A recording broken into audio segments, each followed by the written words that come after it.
a third type of common cold, which is, I should say, a third type of a particular type of a common cold. What do I mean? Common cold is an associated type of infection, set of symptoms that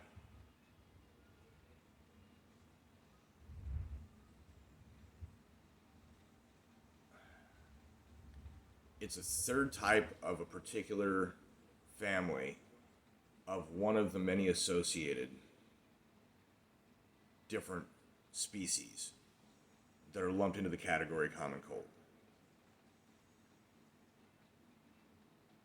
I believe more people die from the common cold than they do from the flu, usually in the old and infirm,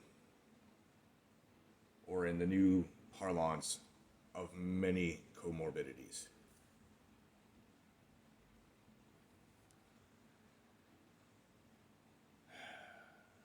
This particular family has two strains, both of the same subtype. There are four subtypes of the family, of the species, that are each subdivided into their respective, they're not all strains, some of them are cousins or whatever. I guess that might be variants. And these two previously caused the old data before the whatever the hell we've just been through in the last year and a half, almost 2 years going on. Um,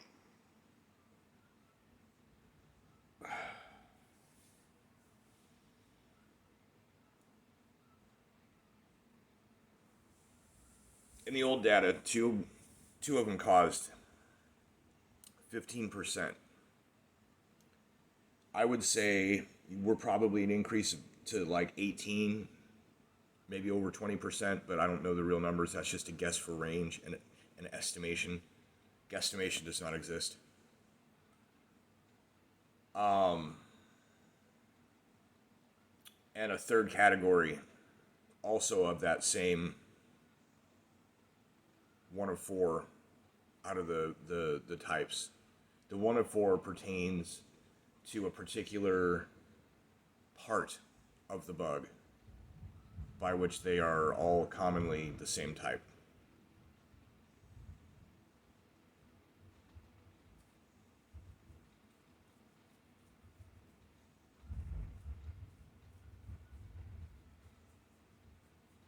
Of these four categories of this particular family,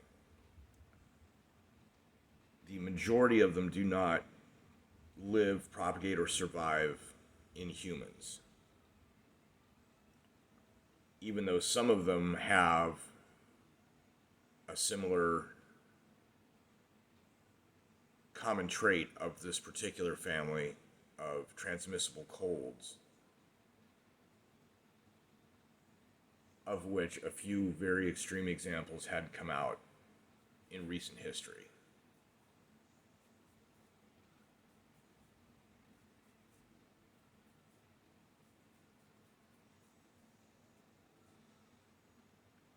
So, a new type of this category in this family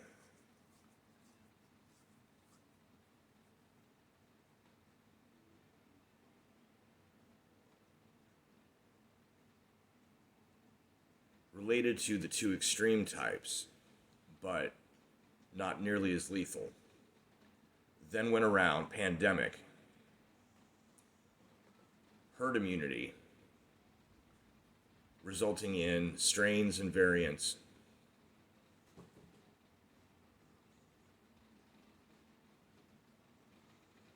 that basically are effectively the same, can be treated the same. The doctors won't be testing to find out which particular type of common cold.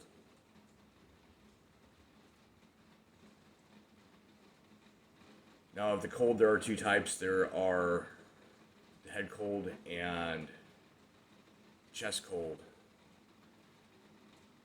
And this one will be maybe a lower body cold too.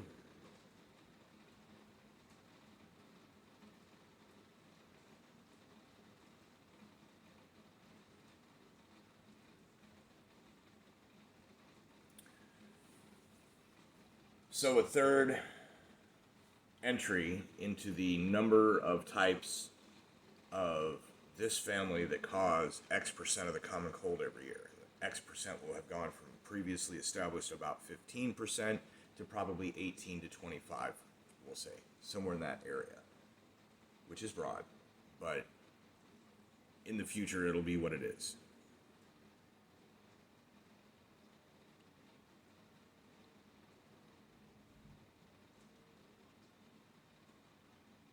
The symptoms of which are all identical, but some are more severe than others. That's why there's now a third. The severe onset, or sudden acute, respiratory syndrome. But that's just the onset. After the onset are body aches and the shits, plus the difficulty breathing, possibly headaches, and long-term, prolonged long haul, the risk of myelin lesions and white matter atrophy if it gets past the blood-brain barrier.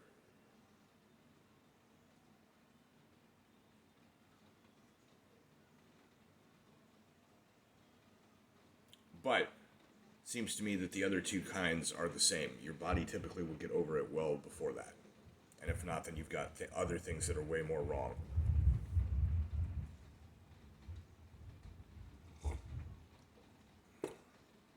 And once you get that cold, you're good for a while.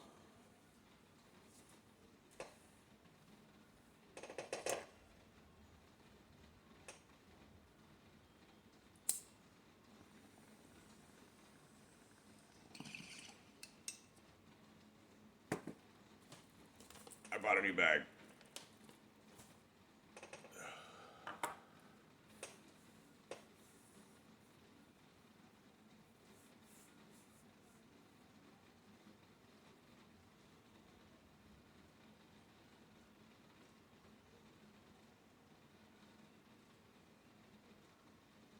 So, a new type of cold is where we're headed. And it will be harmless other than maybe you isolate for 5 days. You got to take a week off of school once you get it.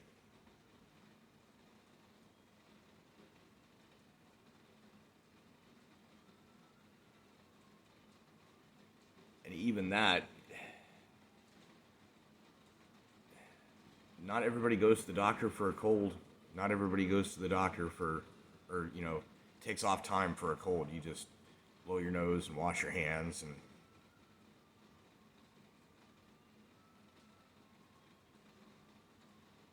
so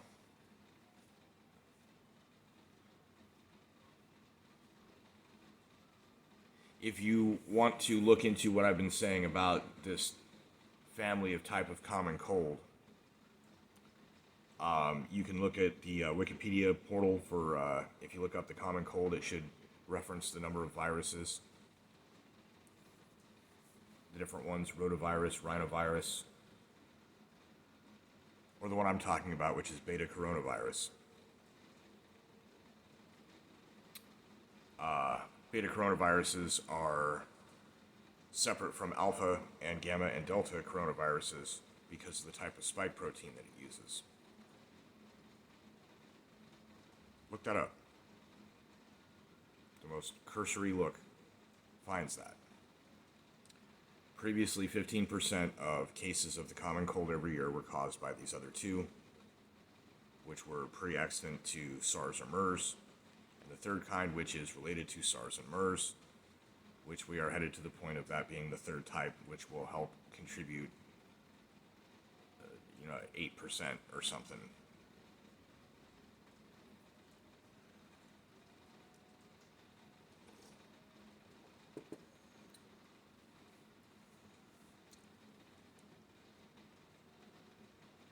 most of the pre-existing knowledge before the pandemic is still valid. Some immediate, more acute to reference or graph or calculate the change over time in some things will be different. But other than that, in general, most of the established science, which is valid and correctly conducted, is still correct.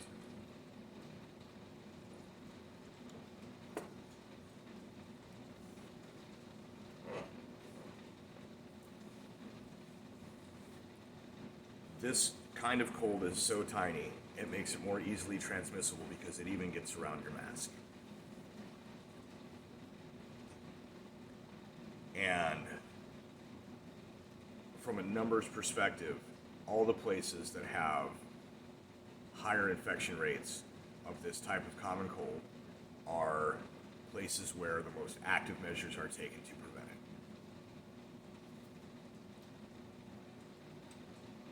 it. And it's in the numbers.